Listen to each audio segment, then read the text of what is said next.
Good morning, Janet. Thank you very much for finding the time to when we have this artist conversation and artist and activist conversation, I feel. And of course, you'll find a lot more information on Janet on her page on this website. But just briefly, Janet is an artist concerned very much with the kind of questions I am. And we're going to explore those questions a bit more. And I see her as an artist and an activist, and of course, she's a filmmaker. So she holds many dimensions of creative life and of activist life together, and also questions which concern this project of a multi-species world through her one particular project, Green Screen, but I'm sure through her thinking and what brought her there and how she continues to work. So thank you, Janet, very much for joining in. And you're in Cape Town. No, I'm actually in Durban. I'm on the East Coast in Durban. It's warmer than Cape Town for most of the year, and we have a warm sea as opposed to a cold sea.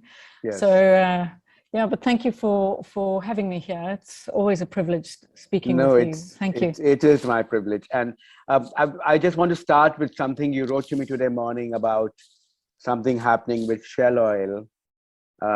And would you like to just tell a bit more about what this engagement is you have? Sure. Can I give you some history on it? Because yes, of course. It goes back a bit. Yes. And it might, if people are focused on the art making, it might be of interest to them. So in 2016, off our coastline here, I'm in Durban, which is a beach city, and we had 3 humpback whales stranding on separate beaches in 1 week in August 2016, and it just didn't feel right. So I picked up a camera and I started filming. And in fact, this was the first time I was working with video. I'd never worked with film before, but it seemed to make sense to me at the time. And it ended up with this documentary called Becoming Visible, which explored the effects of oil and gas reconnaissance in the sea using air gun blasting. And it was an amazing experience for me to connect in with the marine biology and the marine science fraternity, also the legal fraternity, and then to get a view in on political dynamics, and then also policy and legislature around mining in the sea. So that was a sort of journalistic lucky packet that I opened, and I loved it. I really enjoyed it. And the wonderful thing about film is that you can, in a sense, you can meet an animal, an engaged animal, eye to eye. And with that Becoming Visible project, I ended up with multi-screens because I wanted the ocean ever present. And I wanted, I didn't want it just to be talking heads. I wanted the ocean to kind of constantly be in the consciousness of the viewer. And then this film took off, and it got taken up by a lot of the NGOs, and they all got together and they said, come on, let's form a massive campaign. And we worked on this campaign called Oceans Not Oil. And it's now taken off. And after COP26, in fact, a couple of days after COP26, Shell Oil announced that they were going to do a seismic blasting on our wild coast, which is a pristine, beautiful area of the coast. And it has one of the biggest migrations in the world, which is the sardine migration. People are up in arms. People are up in arms. So I'm also busy with another film project, which has also been connecting me all the way along. So I've worked over 5,500 kilometers in the last couple of weeks. Wow. And connecting with people. So it's also been sort of, I'm finding the amazing thing about this work is that as an artist, you become this kind of mercurial networking agent, and you end up linking people and also coalescing their thought about things when you interview them. So you have this kind of agential function, which I love. It's a sort of change agent function that I love. And there's been this crazy response to Shell in this last week, and we've got over 114,000 signatures this morning. So it's just gone off pop, and that excites me. You know, I get quite excited by that, and it's lovely. Wonderfully, you use the word agential. Speaking from the standpoint of an artist, not many artists are very easy with that word, agential. But I fully understand that, because I think you're working from your conscience, and many worlds marry in that world, in that space. How do you see yourself because you said you made the film when you saw these 3 humpback whales beached, and Yes. and then that film became the center of a campaign, Oceans, Yes. Not Oil.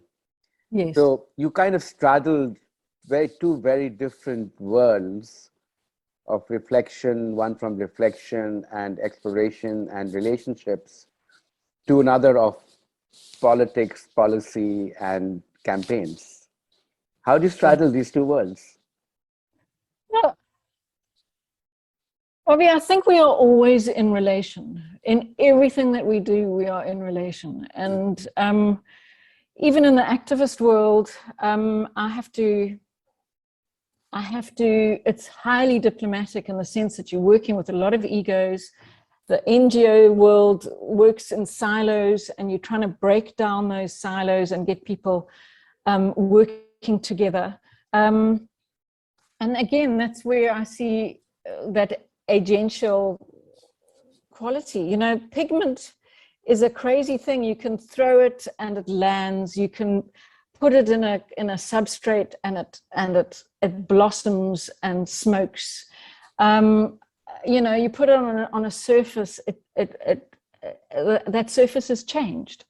In a sense, we are like pigments. We are, in small and hopefully big ways, we make those changes in our environments. Yeah.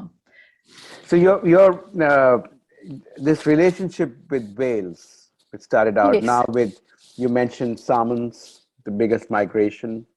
Is this something which has been there for a long time, or it started at 2015 when you did the film? You know, Ravi, I remember as a child, we holidayed on the coast, and where we holidayed, there was this kind of rocky space, and the sea would foam over like a champagne, it was like a champagne garden. And there was this little pool, quite a deep pool, and a wall of growth against it. And I used to go into this pool and spend hours in this pool. And I discovered an octopus in that space, and it used to just send out its tentacle every now and again to just touch me. And I know octopus have become, you know, this, I think people are exploring this incredible intelligence of the octopus. I think we're finally coming to understand that they are so vastly different, but so need to be respected, you know. Yes. But unfortunately, on our coastline, those octopus are used as bait, and the bait fish, the fishermen used to come around with gaffs looking for octopus, and I used to just back up against him or him or her on this wall, so that they couldn't find it. Mm-hmm. So yeah, I think it kind of, you know, I think we can all talk about these moments where there is this connection with an animal, and you realize its intelligence, you realize its curiosity, you realize that it is sentient and it is also exploring the world in the same way that you are. And that's glorious. You know, for me, that's room for celebration. Yeah. And then taking these questions, which we'll explore a bit more, I'd love to explore a bit more about these questions about the animals.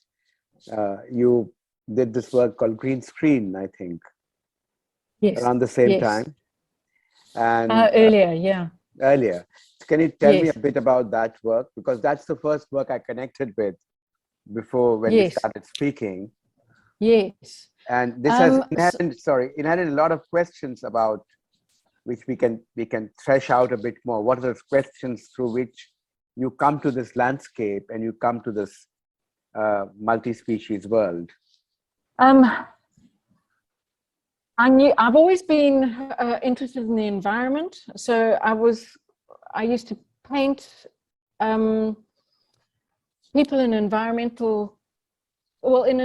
So I very often looking at appropriating the classics and reinterpreting them in a South African vein with a South African politic to it, or a statement to it.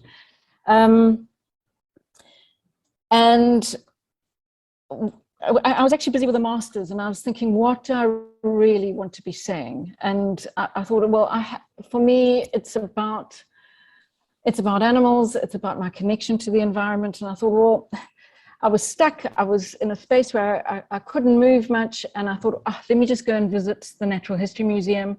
It'll clear my head, and it'll give me some kind of way forward.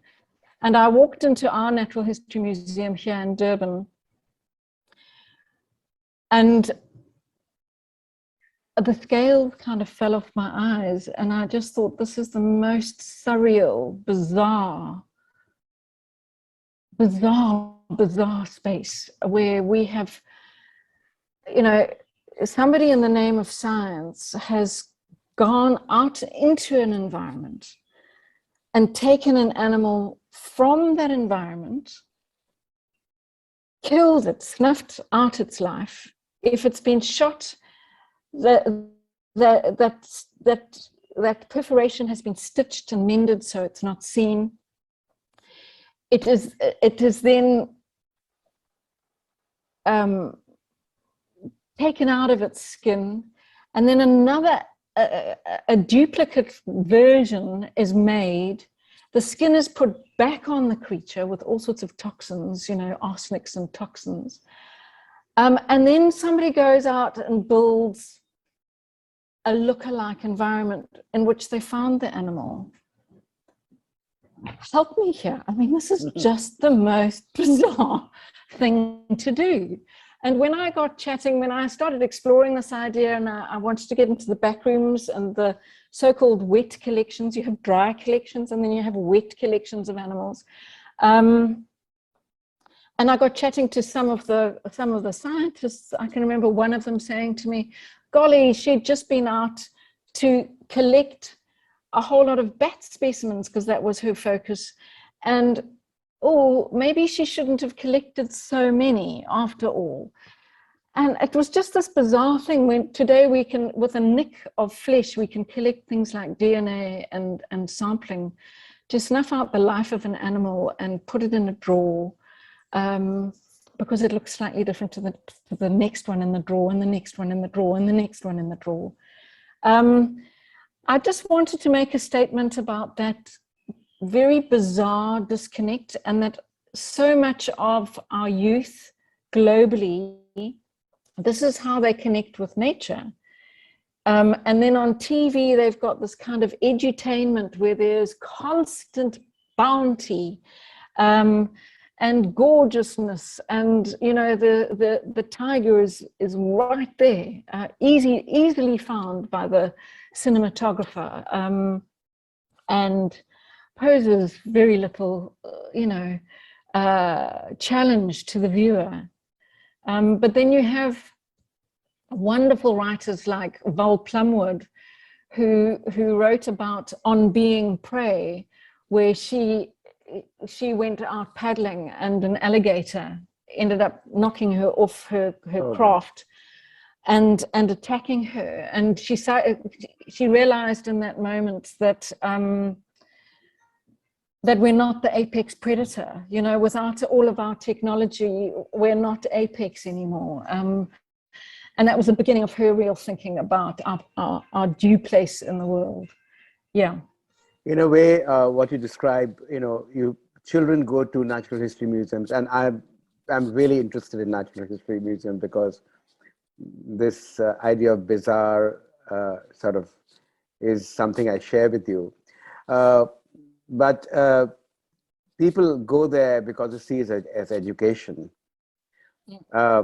And school groups go there. It's the way we have normalized the human gaze on nature or on the non-human, that this is the way it is. And Yes. what you did is you stepped out of that bubble and looked back at yourself and saying, what the hell is this? What kind of relationship is it?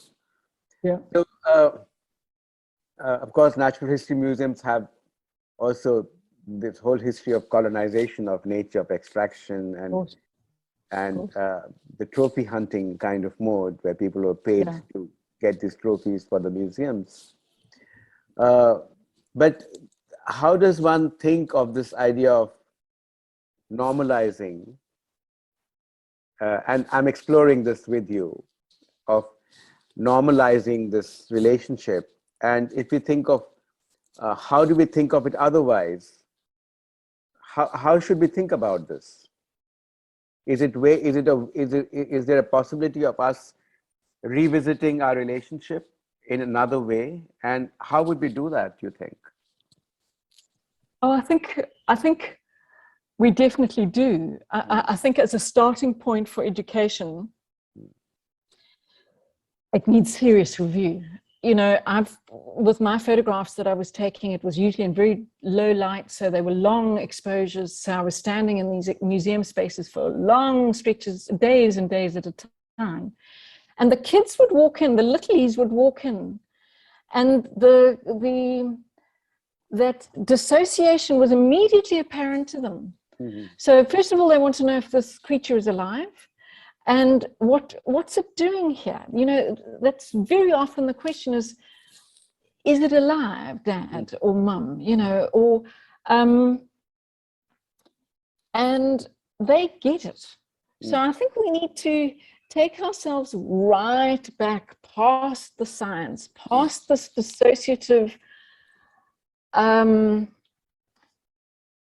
where dissociative thinking that is so based in some of our religious thought, where we deem ourselves masters of our universe.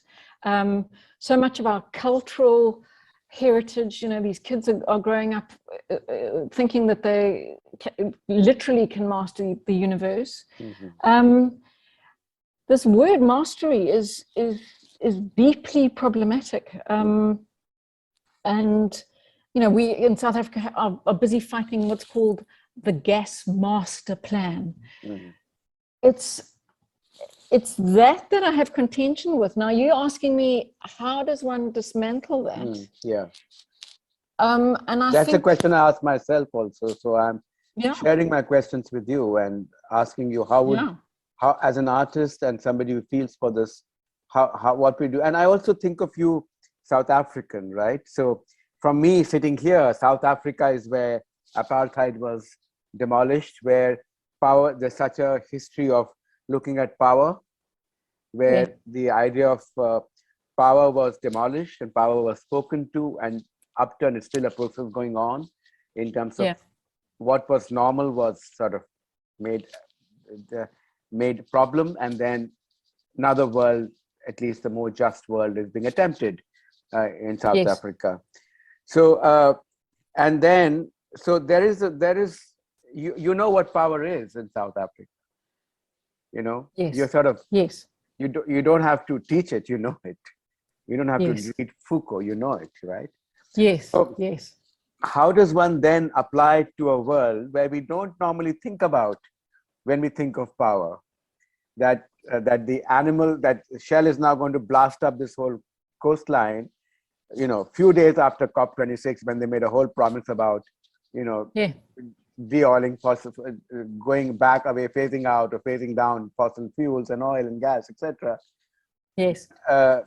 There's something which has gone terribly wrong, no? Yeah. Yeah. And how does an artist address this question? Because in activism, of course, we are trying to change something and stop something, but as artists, we also reflect and try to change at a more basic level by the questions an artist asks. So how do you think about, this and question when you are sort of photographing in the Natural History Museum, and what are you attempting to do?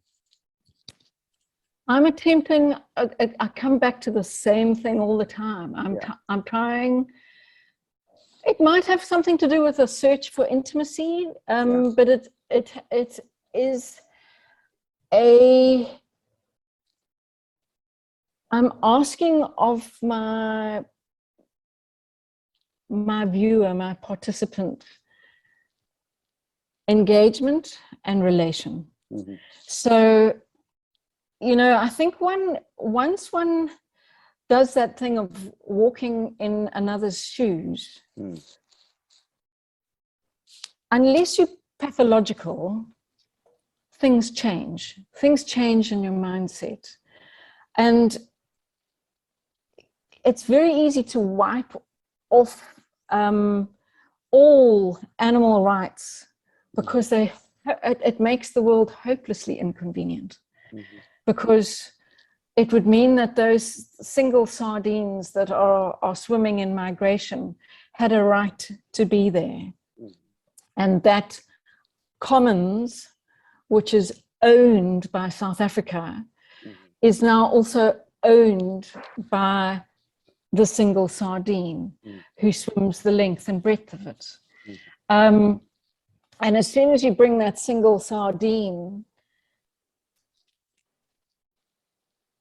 and its rights into the fray in a way where it can be considered just for a moment, I think it makes the rest of the world seem very skewed. And climate science, global warming, climate change is making us have to consider things. So we're now, science, instead of just, science has changed. So we're now understanding the role, the systemic role, that a whale is not just a gorgeous thing that needs saving from people who want to collect its oil to charge a previous civilization. A whale is fundamentally important to our existence and our survival because of the way it oxygenates. Its wastes oxygenate the water, and that water is responsible for our climate, and how that oxygen actually moves is responsible for our weather. Right. And so I hate to instrumentalize an animal like that, but that's what science is beginning to do, is kind of instrumentalize it in terms of our survival. So it's a step forward from the early, it's one step forward for the way science. And it's a very interesting you bring the idea of science, and because I also do believe that science is not fixed, it is another way of knowing something. And if we can know interdependency is much better. For example, this people are not talking about the multiple organisms which inhabit our bodies, that we are not one cell but multiple beings, through microorganisms, and they constitute half, if not more, of us in a sense. So we are sort of coexisting with them all the time.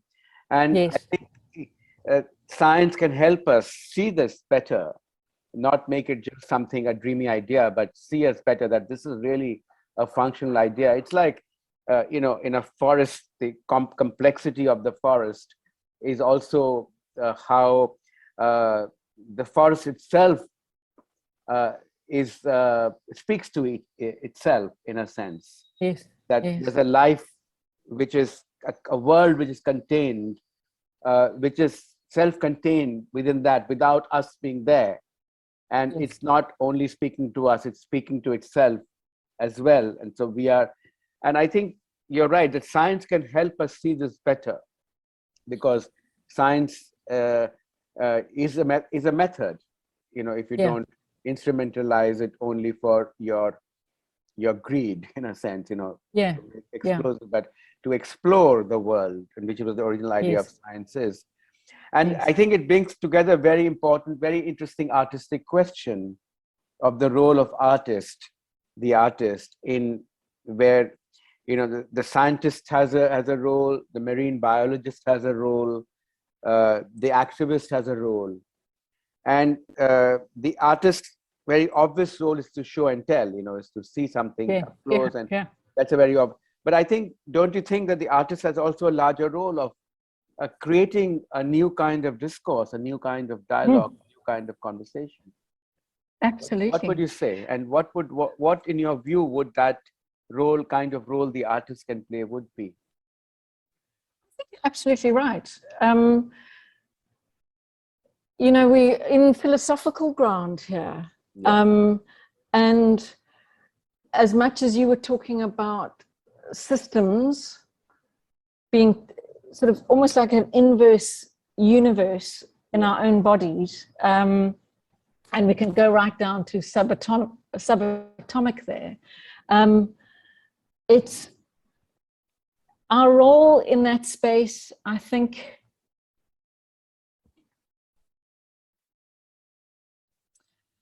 Ravi, I think for me, it's about a form of ignition. Mm-hmm. It's a form of, and it can be slow. It doesn't have to be a spark. It doesn't have to be a flame. But I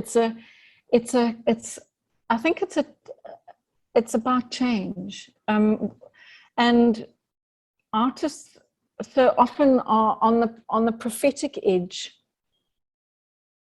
of thinking. So artists are either looking backwards or they're looking forwards, or a combination of the two in a satirical form. It's, or whatever form, but we have a role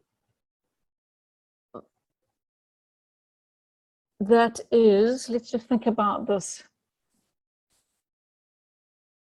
How do you see I'm thinking yourself? Yeah. I don't know. I see myself as a sort of almost like an amoeba, where Yeah. Nice. I don't want to be fixed in form. I want to be able to sort of engulf that idea there and marry it to this one over here. Yeah. And then maybe split up for a while and then come back together again. So it's I think boundaries are difficult for us as artists. We don't like necessarily to work within the system. We pop out from that system and look at the system and critique it. And I think that's exactly what an activist is doing as well. How are we different to activists? It has to do. It's that question of what is art, I suppose. Yeah. It's the rub and the nub of it, which is we hoping that surface of contact just lasts that little bit longer, and stays that little bit longer, and it's also has to do with vision and touch. So it's a contact thing too, I suppose. You bring all of yourself into it when you say that, you know, vision, touch, freedom, ignition, amoeba. These are the words which I picked up from what you just said. And it's talking of a freedom, of fluidity, but also a desire to make something else. It's not a desire just to represent, but a desire to ignite something anew, in a sense. And I think that desire without without being caught in traditional boundaries of disciplines, selves, or worlds. It's I think it's, I know it's a hard question, but I think you are sort of touching on very important ideas which through which artists function. Because they're not like a defined body. There are multiple things which are happening, and there, of course, when you produce work, then you have to produce objects or some kind of object, even in film or performance, some kind of, and that object has a certain boundary because it's an object, but also behind the object is all these things which go into what that object kind of holds, in a sense. So the question also which comes to mind: do artists feel that power, or or is it a choice they make to feel that power which you're describing? That you go and run a campaign, start as an artist, but you also see as more than an artist, in a sense, or an artist throughout a different role. You're not an activist, you're not a classical class. You escape the idea of a classical medium-based painter, but you're also working with an idea and working of trying to move something. Yes. Whatever form that might take, in a sense. But For me, how you feel as an artist or as a human being, and the relationship between the human being and the artist within you. You use the word power, which complex problem, but actually, I think only you can say something about it because you are in it. So when you worked with the word power, I kind of flinched. So for me, my artistic process,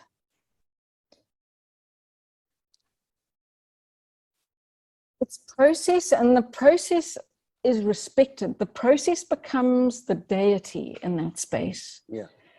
So you allow the process, I suppose, the power. Because if you get involved, it's finished. You've had it. And I find that also with my activism, I don't kind of lead from the front, and I tend to sort of light a fuse and then corral, as opposed to, it's, for me, it's about process. I'm more interested in the process and the process of change. Yeah. And in a sense, I suppose that is a bit dissociative, where you kind of, you're involved, but part of you hangs back, because if you become too conscious, if your language system or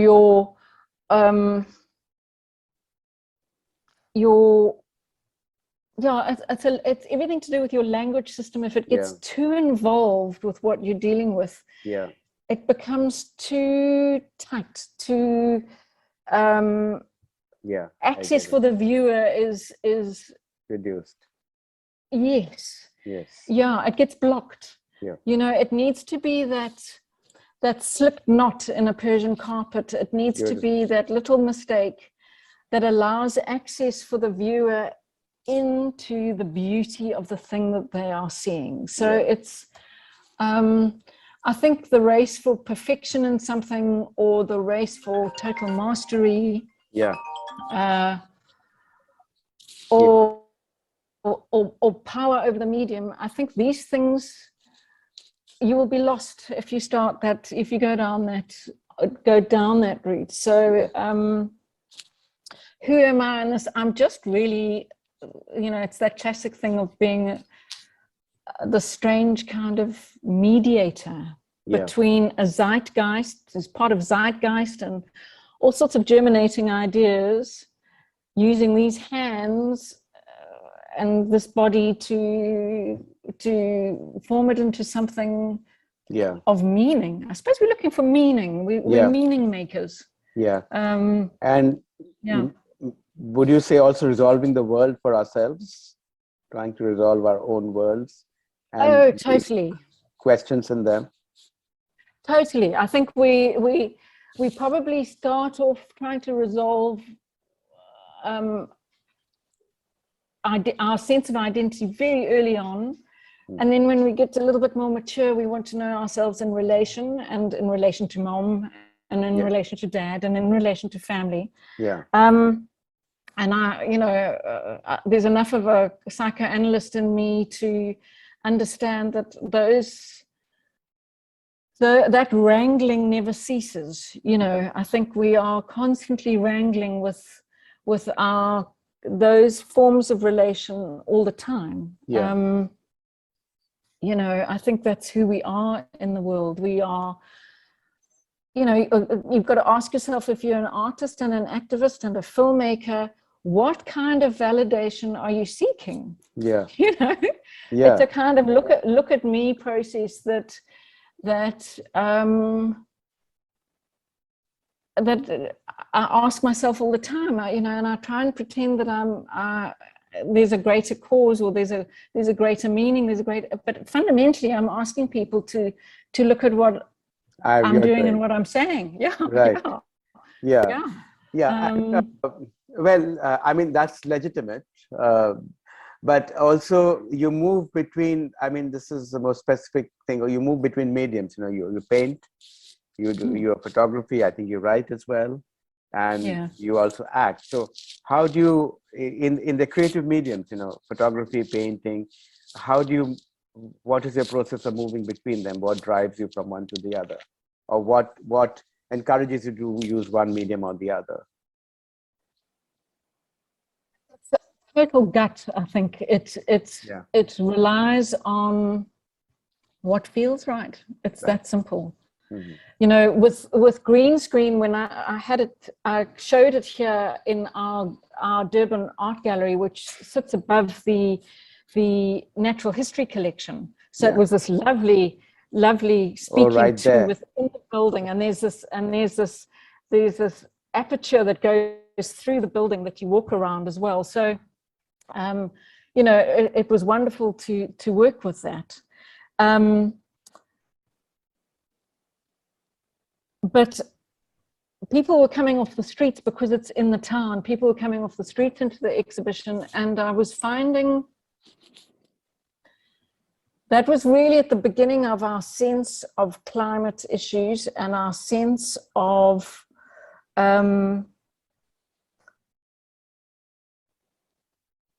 man-made emissions. I think that was the sense that we were actually changing world systems and world weather systems, and biodiversity was being radically affected. That was the beginning of my grappling with that. And I was finding that my singular works hanging on a wall, even working in chorus, I still had to talk people through things, and people wanted to talk to me in that space. And that was when I started to think that film might be a good idea. So that you're working with voice as well, and multiple voices. So I don't use sort of voice of God in my film. I'm editor, I suppose, in that space, although I'm not. I sit with my editor, and she's marvelous.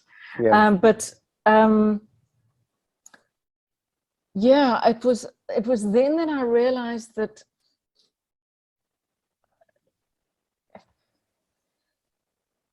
you're very lucky if one image can change perceptions, and that's genius. And it's also being in the right place at the right time for the right moment with the right equipment to get that image or work with it. So for me, voice started to become a lot more important, and that engagement, and then realizing that in that toing and froing that happens, you are still you're quite effective. So I think that's why I ended up in film. When you work with the non-human animals, or in the marine ecosystem, are you sort of is there a lot of empathy? Is there a lot of sort of, how do you translate that relationship? Is because it exists and it sort of permeates in your work? Is what you're feeling permeates in your work? I think so. Obviously, when one is in the marine space, one tends to be intrusive. And so one has to be deeply conscious of that. And I'm working with a film now where I'm also filming from an ocean POV, from an ocean point of view. So I'm wanting to actually, I know it sounds a bit corny, but this is what I'm working with at the moment, is trying to kind of think through some of the issues with the ocean. So actually get an ocean look at things too. Very interesting, yeah. Yeah, so, and the ocean, of course, in film, it's quite tricky to try and encapsulate its moods too. So, and it also involves a lot of movement. So the film, I've got to be careful that my audience doesn't actually end up seasick watching this thing. So it's because they're actually moving with the screen, as I just said. Anyway. Yeah.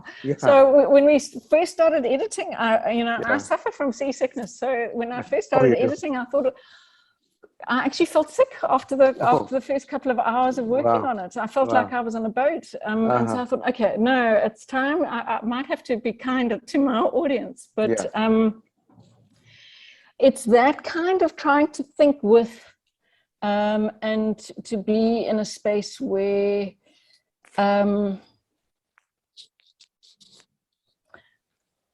of course a lot of it's my own projection. For instance, in this new film, I'll be working with various kinds of rays because they are kind of half bird. Oh yeah. They fly through the ocean, and they also like the stingray. You mean the fish? A stingray, yeah. So a stingray feeds off the bottom and lies flat on the bottom and looks like a painting. I mean, our stingrays have got these exquisite honeycomb patterns on them, or they've got blue spots. Huge. They're rather. What's big. that? They're rather big, isn't? They're huge. They can be. They can be. You can get small eagle rays, and we can get manta rays with a 3 meter span. So are you diving? Are you diving with your camera? I do dive, and I'm also working with people that are researching these various animals as well. Wow. Because they're in those spaces all the time. But we in South Africa, we have a large population that see the sea as sacred. Yeah. So I've just been busy on our coastline working with traditional healers who work with the idea of seawater.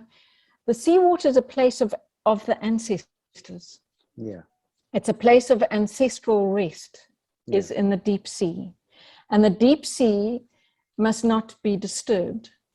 It is the place of rest, and it's a place of ancestors. And because we all tend to go to the sea to look for peace. In times of trouble, we go to the sea to look for peace. And in Zulu and Xhosa cultures, it's that process is an appeal to the ancestors. So you're bringing your troubles to the ancestors to solve.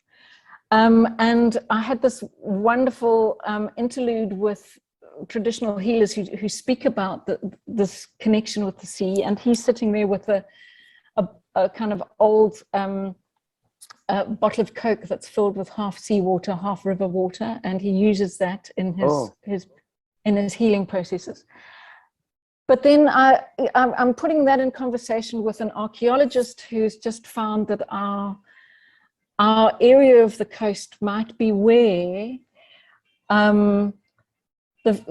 where humans survived the last ice age. So this is where science is telling us that there must have been about 350 women left in the world, because our gene pool is so tight and Concentrated, yeah. so concentrated that they realized that there must have been about 4,000 human inhabitants that then populated the world. Wow. And where could they have come pretty from? incestuous. Yeah. Yeah. Yeah.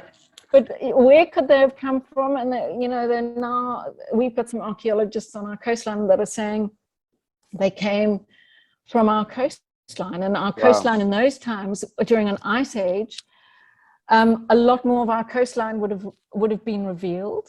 Yeah. And so there is this, the science is now saying the ancestors do come from this space. Wow. The ancestors are from that deep blue space. So it's not just an idea, it is also now absolutely. a discovery. So this is what the film will be. This is what the film will be working with too. Is this